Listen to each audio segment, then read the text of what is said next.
Hey, how's it going, guys? So I wanted to do a quick video to address some of the comments that are being made. Loads and loads of you have been commenting. It's been really, really good.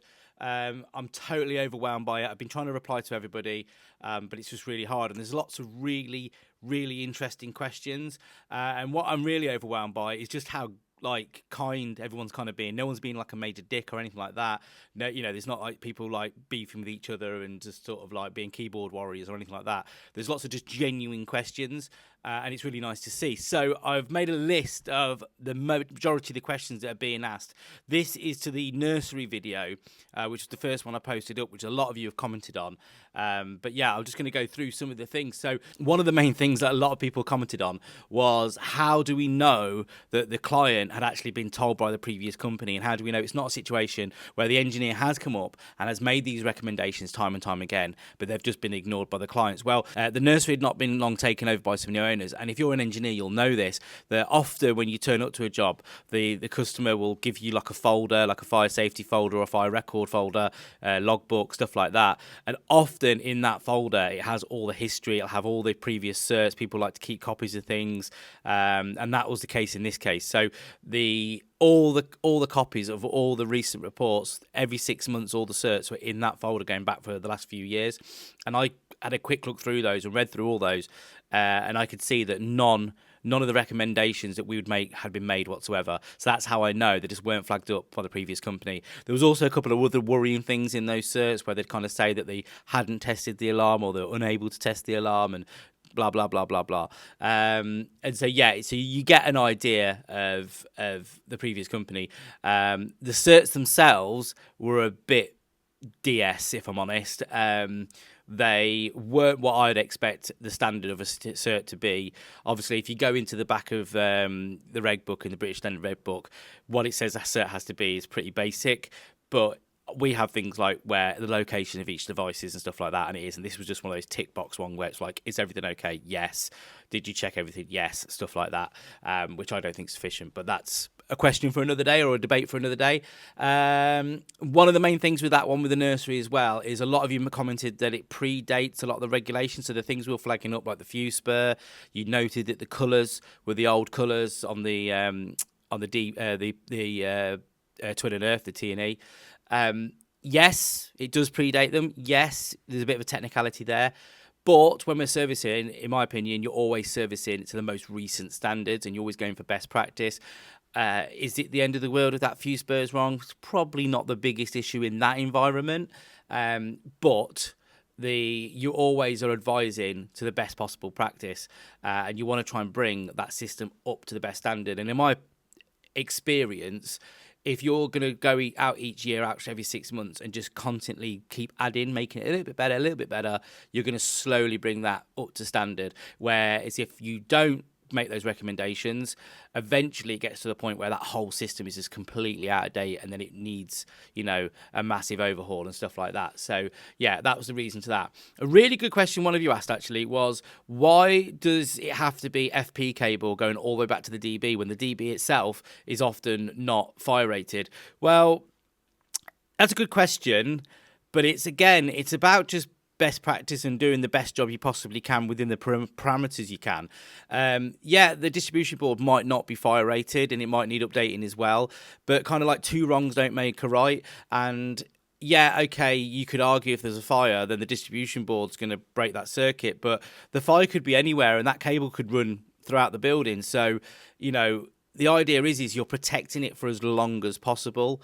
You could argue that it's got backup batteries and you don't need a fire-rated cable at all, but that's not the point, is it? It's kind of like, the distribution board, the DB then might be the weakest link then, but let's make that the weakest link. Let's make everything else, that's no excuse to have another weak links in the chain, if that makes sense. And also now with regulations, electrical regulations, 18th edition going on and all the other revisions, we're seeing fire-rated distribution boards and we're seeing, fire-rated breakers, AFDs, stuff like that coming into play, especially in HMOs and everything. So to me, it's about, again, bringing things up to standard and just working to best practice. Replacing the T&E all the way back to the DB is going to be a bit of a crap job to do, depending on where it is and stuff. But yeah, it's just making those recommendations, and also it's just covering your backside. You know, if you're out in that job, I just write everything down, make all those recommendations, because I don't want anything to come back on me. So yeah, that's basically it. Another comment about the nursery video was it's a Cat M unless the fire risk assessment specifies otherwise. And yeah, you got a valid point there. But in my experience, and I'm a fire risk assessor too, so I kind of see this on both sides. Often the fire risk assessments aren't necessarily adequate, and to me, we should be checking each other's work. If we go into a building, even if a fire risk assessor has kind of said it needs to be this, and you as a fire alarm engineer go, I disagree with that, and I kind of know the regs, you should challenge that 100%. You know, we're trying to make everything as best as possible. With relations to this one, there's a specific circumstance, and I'm seeing this a lot in nurseries and anything that's Ofsted registered, so nurseries, creches, schools, primary schools, stuff like that. Anywhere that like Ofsted get involved, it's the same with the Care and Quality Commission in care homes. These companies, these regulatory bodies, sometimes, or maybe often, they can be do more harm than good. So, for example, with Ofsted, what often happens is they send out these establishments, the schools and stuff, a checklist and says you need a risk assessment for your health and safety, you need your COSH, you need your this, you need your that, your fire risk assessment, etc., etc. And then sometimes they give examples. I've known them give templates to the examples of what a risk assessment should look like, which has been inadequate. And also often the people that own these establishments will then go online and just download a template of a risk assessment, which you can do. And that's like an A4 sheet, and they're completely not correct for this type of business or this type of setup. So then what happens is they do that risk assessment. The Ofsted assessor comes out, looks at the risk assessment and goes, yes, you have one, tick. And that risk assessment will just say things like, is there an alarm? Yes. Is there emergency lights? Yes. Is there fire doors? Yes. And there's no way the person that's done that assessment knows if the fire doors are adequate, if they've got the right gaps, if they've got the correct self-closers, is it the correct signage, is the emergency light adequate, has it got the right lux levels or the right areas, you know, and is the fire alarm adequate, and does it meet the correct standards, and has it got the right category, and all these other questions. So yes, often the fire risk assessment can be completely wrong as well. So to me, I'm going in there because I'm an assessor as well. So I do look at it and go, actually, this needs to be L1, L2. But category M is what it is. You know, I get what you're saying, but actually, it's our job to challenge everything and kind of check each other's work. We shouldn't be scared of somebody else saying, actually, I think this, and we should be open to that, in my opinion. So, yeah. Somebody said we don't need trunking clips on a short section. Yeah, it's debatable, but again, it's best practice in it. It's like 2 trunking clips max, like, or stick a trunking clip in it, or stick a P clip on something. I don't really buy the argument. Like, to me, it's easier to put trunking clips on if you're doing installs regularly. For me, I personally think it's easier to use trunking clips than it is not to. Like, I don't get why people don't use them.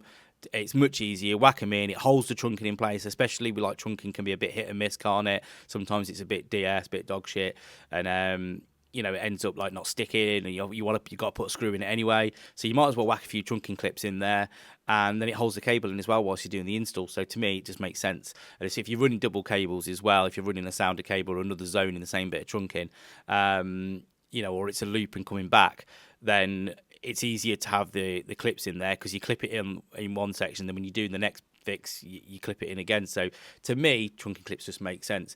And as for naming and shaming these companies, no, I don't really fancy doing that. I don't think it's really a sort of, you know, I'm a typical kid, you know, where I grew up, you don't grass, do you? But it's more for me, A, I don't want to get sued, and B, I just don't think it's professional, and C, I also know I've known good engineers that have worked for really bad companies, and I've known really bad engineers that have worked for really good companies. And in the past, we've subcontracted and used people who haven't been so great and haven't done the job to the standards we would expect.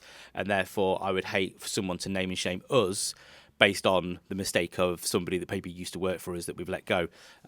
So, yeah, there you go. That's why I don't name and shame. I know there's the big national companies and A lot of them have got really bad reputations, and I would, in my opinion, rightly so, they've got bad reputations. But yeah, that's not for me.